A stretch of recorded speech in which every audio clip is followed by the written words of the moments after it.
Hello students, welcome to the lecture on food and beverage management in hospital catering, and after the lecture we will be able to learn the following objectives. Explain the history of hospital catering service. Describe the basic policies, financial, marketing and catering. Define the food production styles. Describe the control and performance measurement. Explain the different food service jobs and hospitality industry. Explain the malnutrition and its impact on other clinical conditions.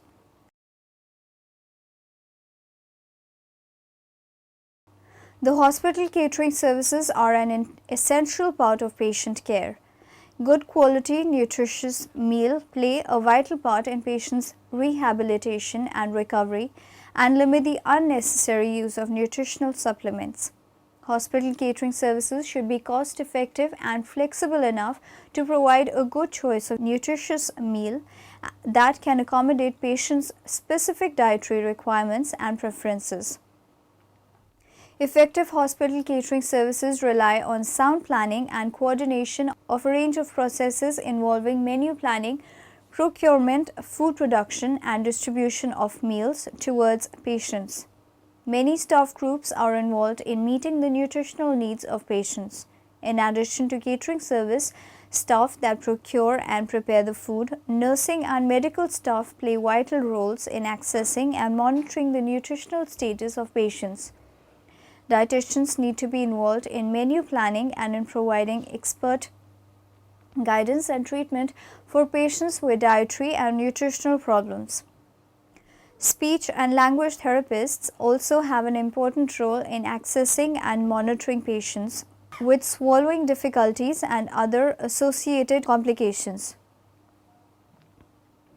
Effective coordination and communication between these staff is therefore an essential part of ensuring patients receive the nourishment they need in hospital. In addition, however, hospitals have several other factors which need to be taken into account when considering the provision of a meal service. For the majority of hospital patients, there are no alternative catering facilities available to them, so that in effect they become captive consumers. In certain situations, for example, distance from a town, the time of day, these terms may also be applied to the staff.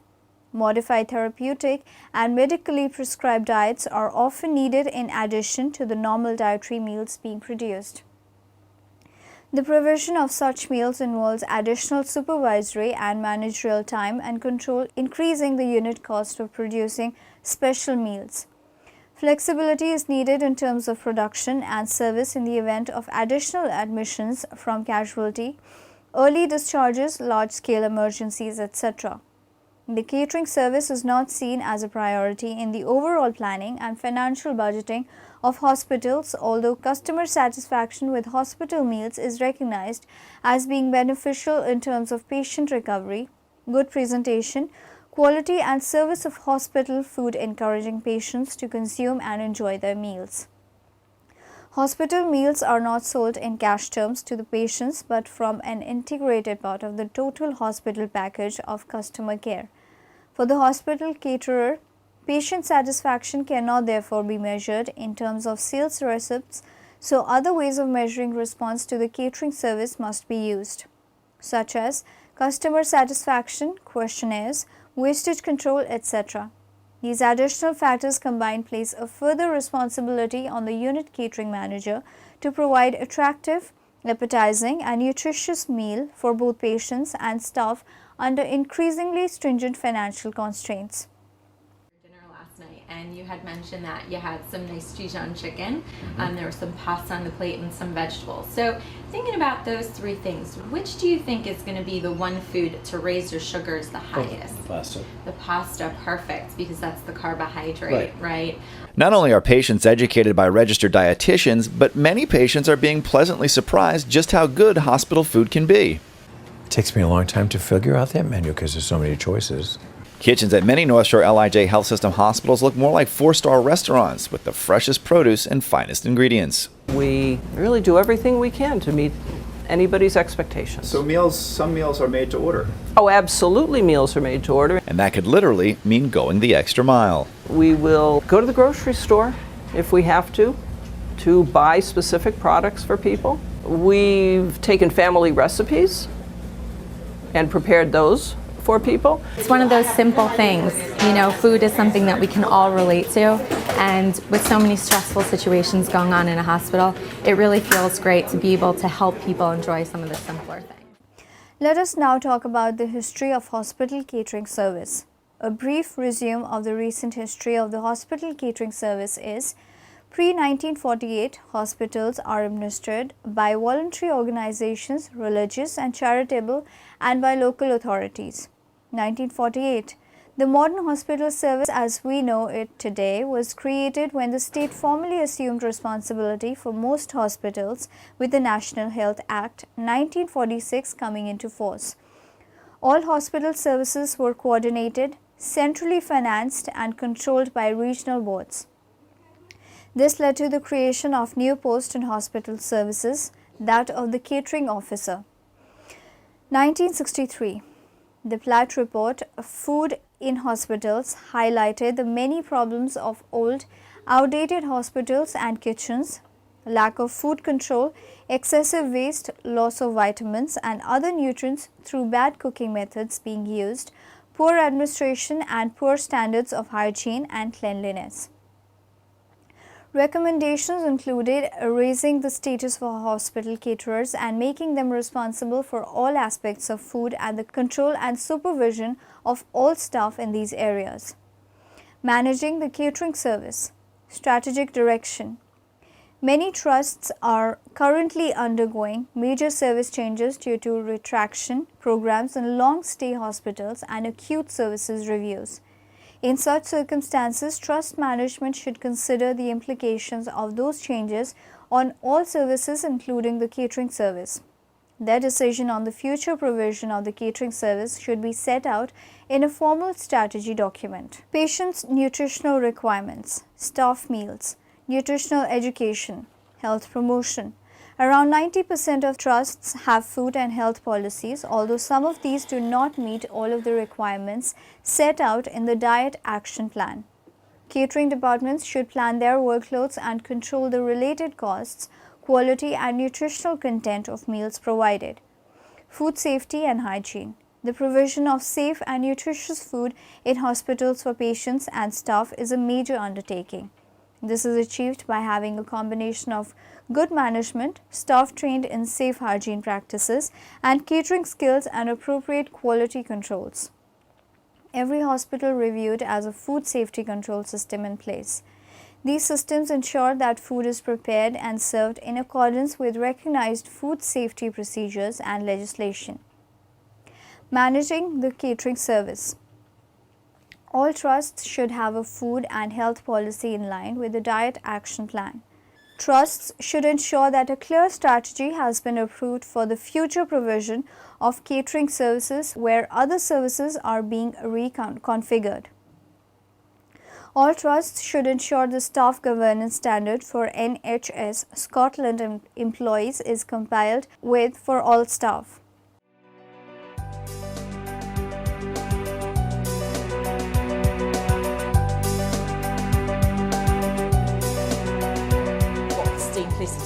Gave the nutritional value that the patients needed at a time where they're supposed to be healing after having an operation.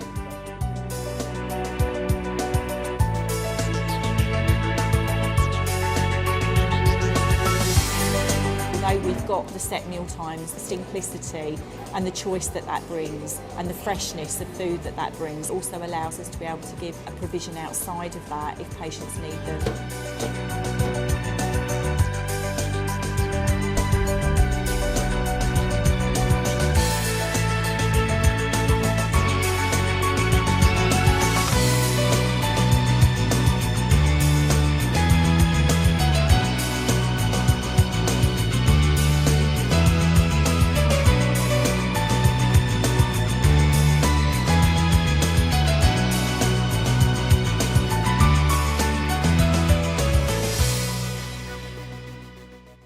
Let us now study the next topic, basic policies, financial, marketing and catering. There are some considerations are used in catering policy. These are financial consideration, marketing considerations, catering considerations, financial considerations. The financial policy for NHS catering is controlled by the Department of Health and Social Security, which sets cost levels for the provision of the catering services. The cost levels in the main are concerned with the cost for the provision of food on a unit cost allowance for a full week. Current guidelines per meal are 60% for food cost and 40% to contribute towards overhead costs in the NHS hospitals today. Average foods spent per patient is approximately INR 168 per day. This is for the provision of 2 meals per day, lunch and evening meal. Breakfast and beverages are funded from another budget allowance. Marketing considerations. Like the school meal service, marketing in hospital catering has until fairly recently been somewhat ignored.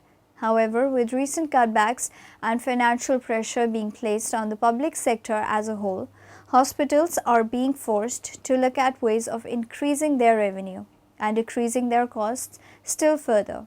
In particular, a customer-oriented approach is being adopted by hospital catering managers in order to take the hospital catering service through the 1990s. The marketing of hospital meals may be considered for the patients, the staff, the general public and visitors. The patients form the major part of a hospital's market. Menu items, ordering procedures, menu cycles, etc. have for some time been included in guideline booklets and standard procedure manuals. The staffs form the second largest market in hospitals. The marketing of hospital catering facilities to staff is mainly concerned with promoting the use of in-house services. Sales promotion is probably the most widely used method of increasing sales by constantly reminding the hospital staff of the facilities available and encouraging the staff to use them. The general public and visitors. The general public and visitors is not an area in the hospital catering service that has traditionally been exploited to its fullest potential, although some hospitals have found that marketing their facilities to the local community and visitors has brought in extra revenue. The two major stumbling blocks to this area of marketing are often, first, the hospital's location, and second, the general public's image of hospital catering. Catering considerations. Type of customer. We have noted that for the hospital catering service, 3 divisions of customer may be identified: patients, staff and visitors. Hospital patients can be further divided into categories of medical, maternity, surgical, geriatric, orthopedic and pediatric, ear, nose and throat, neurological, mentally and physically handicapped, plus a number of other special cases. Special hospitals have patients of each category, some hospitals with 3 or 4 of the categories, while others may specialize in one type only. In addition, the age groups will often be mixed, their socio-economic backgrounds being of all levels and in some cases of varying and particular ethnic origins. Type of menus. In general, the menus will be table d'hotel type menus with up to 3 main course choices, one of which would be vegetarian. In particular, for some hospital patients, there will be restrictions made by the medical staff as to the type of diet they are allowed. The type of diets required for hospital patients may be classified into full or normal diet, light diets, soft diets. Let's study each one of them in detail. Full or normal diets. A patient is permitted to eat any kind of food cooked by any of the usual methods. Light diets. These are for patients who have been very ill but are beginning to take solid foods again.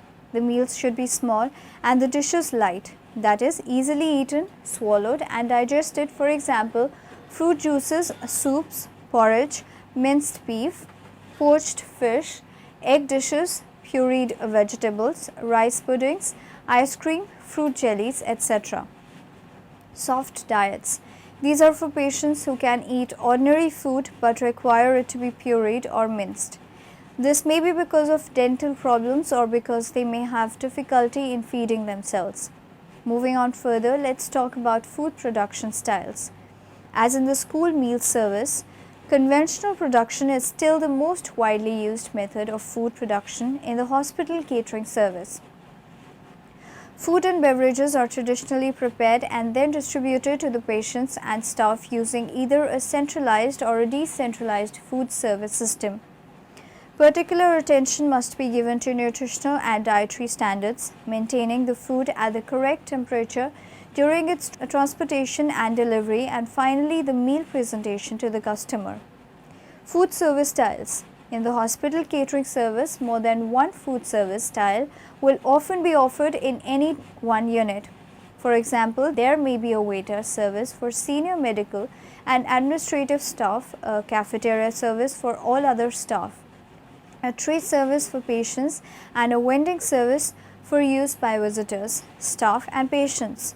The use of vending machines for hospital staff on night duty in particular has increased in order to make revenue savings.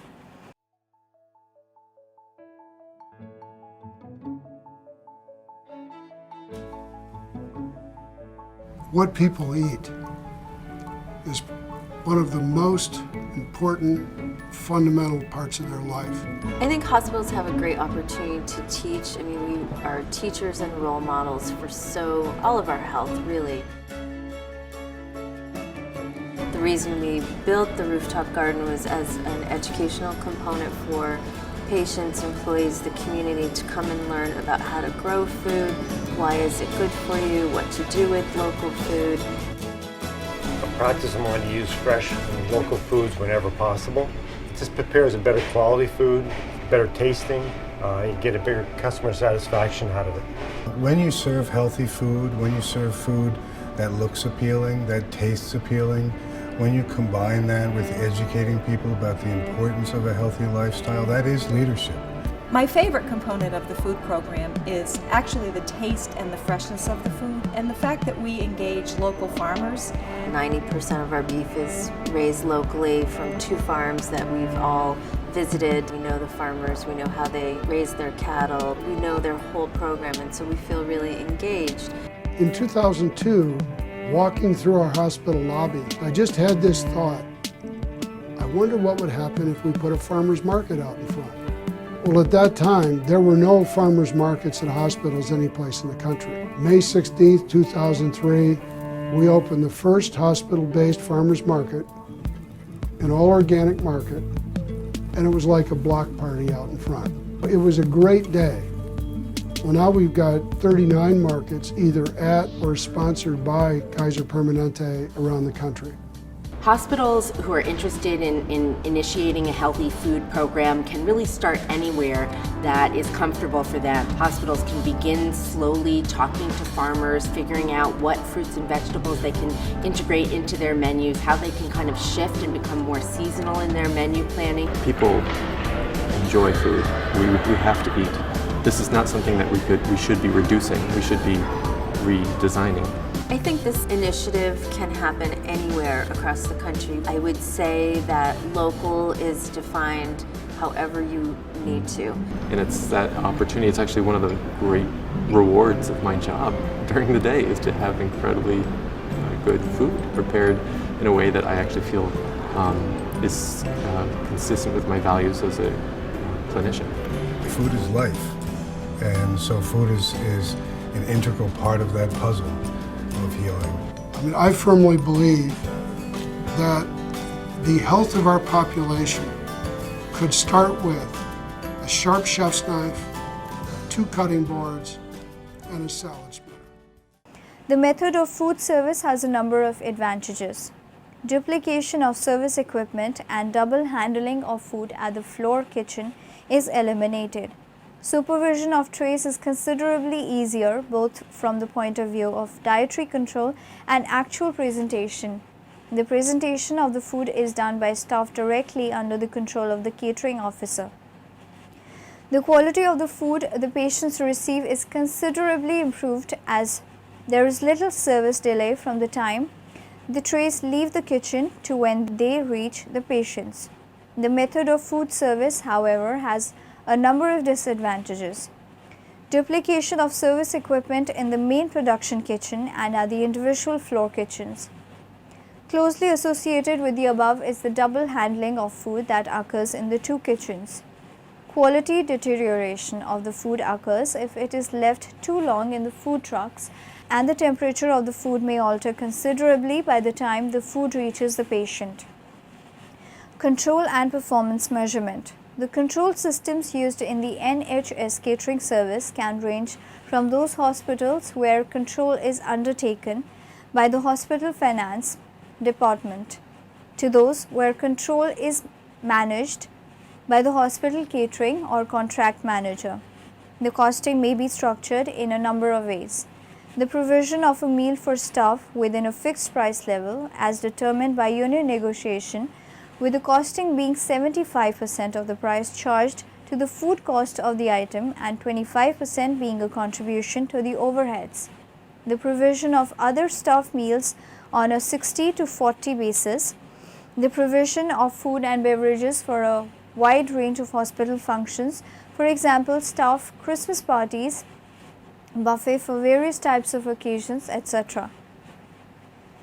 Daily, weekly and monthly control information must be collated for performance measurement. All areas of the catering service should be monitored and include hygiene and food handling, the control of food service at kitchen level, financial control and efficiency for food and catering staff. Menu content for patients and staff, meal service control at ward level and customer awareness. Where standards are not being met, the original objectives that were established for that particular area of the catering department should be reviewed and a program of action initiated to bring the results in line with the standards as quickly as possible. Different food service jobs. The food service industry employs countless employees through a wide variety of food service jobs. Many people consider waiters and waitresses to be a great line of work. However, there are many additional food service jobs that must be considered. Some are behind the scenes and some work hand in hand with customers. Food service jobs can be found everywhere from rural towns to big cities to tropical resorts. The options are limitless. As we know, one of the most popular jobs in the food service industry is that of waiter and the waitress. Taking menu orders, serving food drinks, preparing checks and accepting payment are just a few of the tasks. However, their responsibilities can vary greatly depending on where they work. In some places like casual dining restaurants, their routine may be straightforward. However, in fine dining establishments, they may be required to cater to the whims of their customers and present the meals in an exquisite manner. Sometimes, they may need to meet with chefs or restaurant managers to discuss new specials or menu items and other items. They may be responsible for seating customers and clearing tables. Regardless, they work very hard to ensure a pleasant dining experience. What does a food service worker do? A food service worker can perform many duties. The food service worker job description and the general requirements may be different depending upon the employer. The area in which one works may also make a difference, as some areas have more stringent requirements. As a waiter, waitress, or bartender in a restaurant, one may not need a food service worker certificate or license, while in other areas, certification is necessary even for bussers and dishwashers. A food service worker employed by a hospital, nursing home, school or other institution may also require further education as well as documentation. The waitress, waiter or bartender is generally responsible for serving food or drinks as his or her main duty. Additional duties are also typical, including side work, which may include refilling condiments and other supplies, cleaning workstations, collecting the bill, making change in higher-end restaurants and lounges, choosing wine, explaining food preparation, proper table setting, and even napkin folding may be required. Malnutrition and its impact on other clinical conditions. Surprisingly, malnutrition is widespread in the UK, with statistics showing that 40% of adults and 15% of child admissions to hospitals show signs of malnutrition. Clearly, High quality nutritious food is a vital part of treatment for malnutrition, but it can also have a significant effect on other medical conditions. Patients with malnutrition suffer with impaired mental and physical function and stay in hospital for longer. The average length of hospital stays for malnutritioned patients is 1.4 days longer. They are also 3 times as likely to develop complications during surgery and have a higher mortality rate. Food, incidence of disease and recovery rates in other medical conditions. There is a direct link between food and recovery rates for some medical conditions, particularly cancer and mental illness. For example, finding and treating nutrition-based problems early may improve the patient's chance of recovery from some cancers. Use of particular polyunsaturated fats, minerals and vitamins may help to relieve the symptoms of some mental illnesses and either improves the effectiveness. Now in the end, let us summarize what we have learned in this lecture. Capital intensive schemes such as cook, freeze and cook chill have also been introduced into the hospital catering service over the past 30 years to help meet public sector cost constraints. Centralized service involves the preparation of patients' trays in or close to the main production area. Catering managers need to have an update on their budget and actual costs and to be able to follow the food market prices so that seasonal, special offers or alternative foods may be taken advantage of. The food service worker job description and the general requirements may be different depending upon the employer. Economic benefits are not just limited to the hospital buying local food boosts the local economy, increases local job creation and help to support small businesses. Good quality, nutritious meal play a vital part in patients' rehabilitation and recovery and limit the unnecessary use of nutritional supplements.